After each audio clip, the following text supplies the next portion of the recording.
Good morning, everyone, and welcome to my office.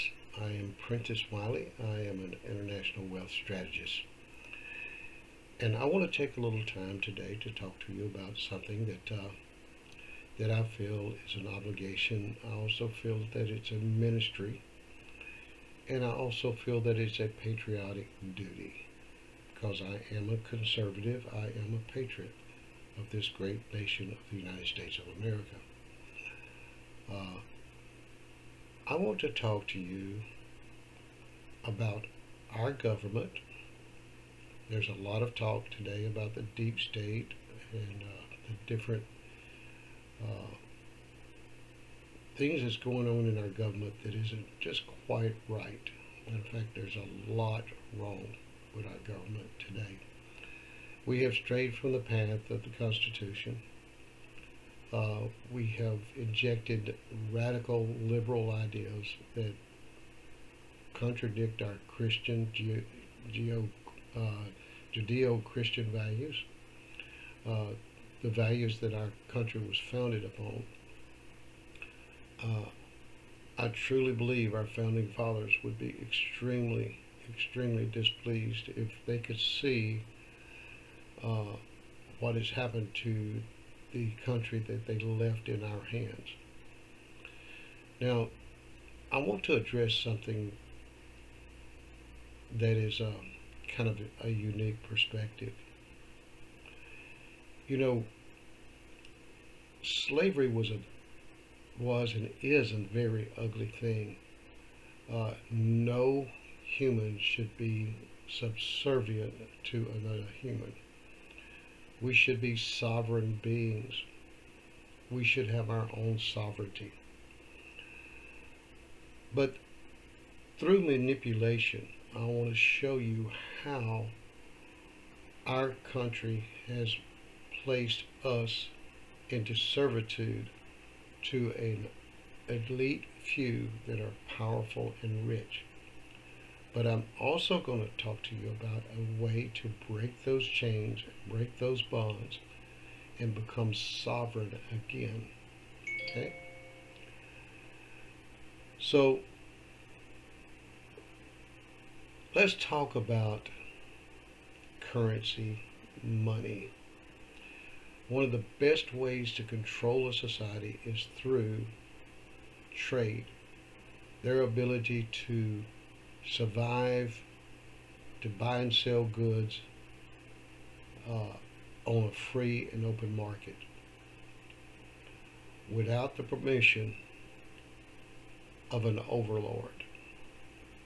Now, we may think that we have those rights here in the United States, but let's dig a little bit into history, and we're going to dig deep, and we're going to do some case studies on what's going on and how we have been manipulated into servitude. In 1781, the first bank in North America was established. That makes it 244 years ago. So, a very short time in the span of human history were there any such things as banks, especially in this country. Paper money, fiat currency, the currency that we use today, was first introduced into the United States in the year 1690. Some of those were in the form of bank issued script, it was called, or paper vouchers. That makes the concept of paper money or fiat currency only 335 years old. Now, if we go back in history and look in history as to what was used, how did we do commerce prior to the banks? How did we do commerce prior to fiat currency or paper money? Well, the method used for over 6,000 years of recorded history Matter of fact, we actually have records of gold and silver being used as currency as far back as 3,100 years BC. Now that is a long track record of success. Stop and think about that. Over 6,000 years of success and never collapsed. It was perfect in its face. Now, why was it that way? Is because it was founded upon one of the creations of God. Because the scripture tells us that God created gold and silver. It is an element. It is on the periodic table. They are rare. They are precious. Those metals is only a finite amount of it placed in the earth that is not generated, and God has not spoke any more into existence other than what he originally did at the beginning of this world. Now, let's talk about the banking systems and how they operate here in the United States. But first, I want to bring into the mix our educational system within this country. You see, once federal monies and grants were given to our public schools, then the federal government had control. If we give you money, then you're going to have to give us a certain amount of control. And they have abused that control. You see, in the 60s and 70s, 50s, the baby boomer generation, we had classes called civics. Now, in civics, we were taught some very valuable things. I'm not saying that civics was a bad thing, right? They taught us about the federal government and the 4 branches of federal government and how they developed the check and balance system through the wisdom of our forefathers, these men that put this constitutional republic together. And by the way, we are a constitutional republic. We are not a democracy. We do not live under mob rule. We live under the rule of law. Go back and study your history and understand that. So when you hear the talking heads on news media and propaganda machines saying, our democracy, they are lying. We are not a democracy. So once we learn that and we understand the value of that, that is a good thing. We also studied our state government, whatever state you were in, whether you were in a state that had counties, or if you were in a state, well, the only state like Louisiana that has parishes, you even studied down to the local county and parish government. You understood all the different functions of all the different types. Some of them, if you had a very good civics class and civics teacher, they even taught you things about the judicial systems and how they work, the different court levels. All of these things were fantastic. But because the banks got their hands into the pockets of the politicians, there was also a part of that curriculum that taught us about making a budget. Now, they made it appear on its surface as a very good thing, and portions of it was. They taught you about that budget, how that you should have a certain percentage of your income put aside for housing, a certain percentage for food, a certain percentage for clothing, a certain percentage put back in savings. All of these things were good at their face, but then they slipped in a little tidbit. They taught you how to build a financial credit score so that you would have good credit and could make loans. Now, I understand that that is a necessary evil in today's world, a good credit score. But that was not the intentions of our founding fathers, and for 6,000 years, that didn't exist. So how did people survive? If they didn't have a bank, if they didn't have a credit score, how did they survive? It's because they were financially sovereign.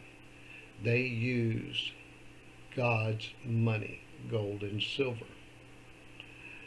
Now, once those banks have you addicted to that ability to build that credit score and go borrow the money from them, then they have placed you into financial servitude.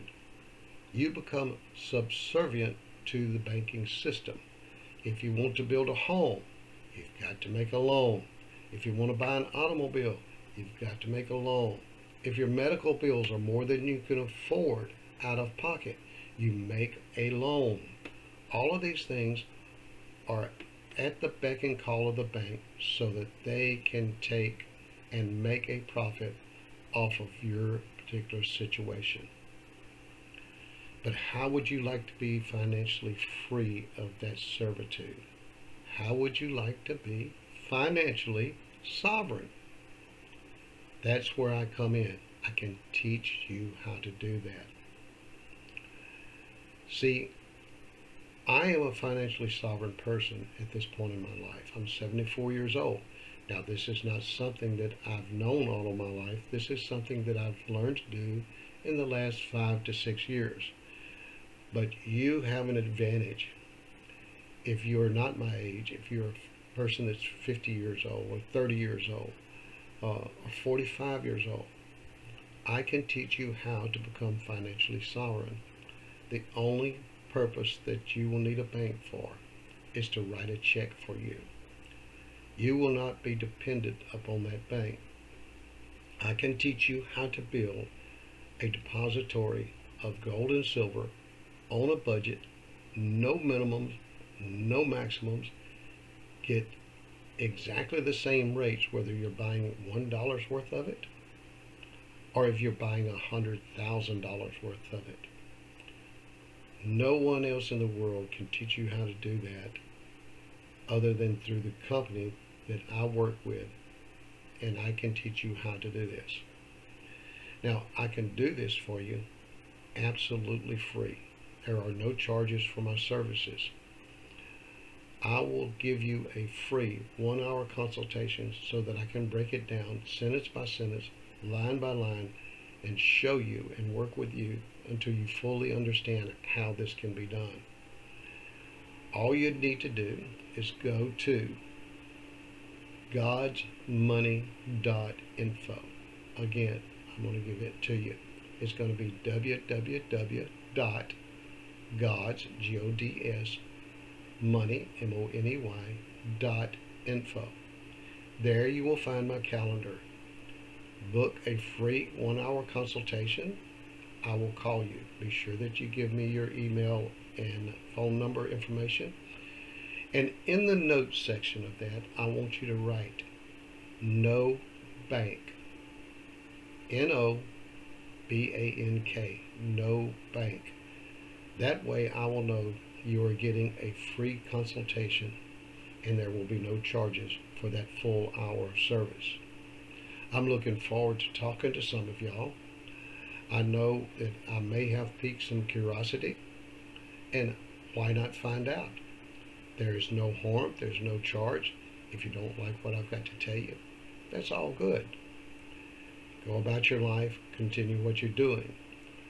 But this is my way at 74 years old to give back. God has blessed me, this country has blessed me. So now it's my turn to leave a legacy and give back. One day, possibly one of y'all out there listening to this now will be able to pass this information on to their children and leave a legacy themselves and say, I had a gentleman by the name of Prentice Wiley teach me how to do this, and it changed my life. That is what I'm trying to do. That is my end goal, is to help you so that you can help others. For that, I thank you for your time. God bless you, and be blessed.